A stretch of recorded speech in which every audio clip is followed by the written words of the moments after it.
বর্তমান আমাদের সমাজে সব থেকে বেশি গাফলতি হয় নামাজের ব্যাপারে। কাউকে নামাজ পড়তে ডাকলে বলে যে ভাই আজকে আমার কাপড় ভালো নেই, বা আজকে আমি পেশাব করে টিস্যু নেইনি, এমন অনেক বাহানা দেয়। কিন্তু বেনামাজি মৃত্যুর সময় পৃথিবীতেই 3টি আযাব ভোগ করে। নাম্বার 1, লজ্জা ও অপমানের সঙ্গে মৃত্যুবরণ করবে। আমরা দেখি যে অনেক লোক মৃত্যুবরণ করে, তাদের রোগ হতে হতে এক পর্যায়ে এমন হয় তাদের কাপড়টুকুও ঠিক করতে পারে না, মানুষ তাদের কাপড় ঠিক করে দেয়।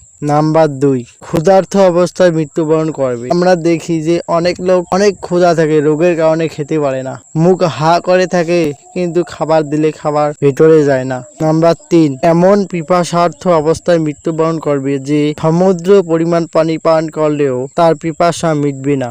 আমরা দেখি অনেক লোক পানি পানি করে অথচ পানি পান করার আগেই মৃত্যুবরণ করে। নাউযুবিল্লাহ। তাই আমাদের সকলকেই 5 ওয়াক্ত নামাজ পড়তে হবে। আজ থেকে আমরা 5 ওয়াক্ত নামাজ শুরু করি। আগামীকালের ইচ্ছা বা আগামীকালের জন্য অপেক্ষা করব না। এমনও তো হতে পারে আজকেই আপনি মৃত্যুবরণ করবেন।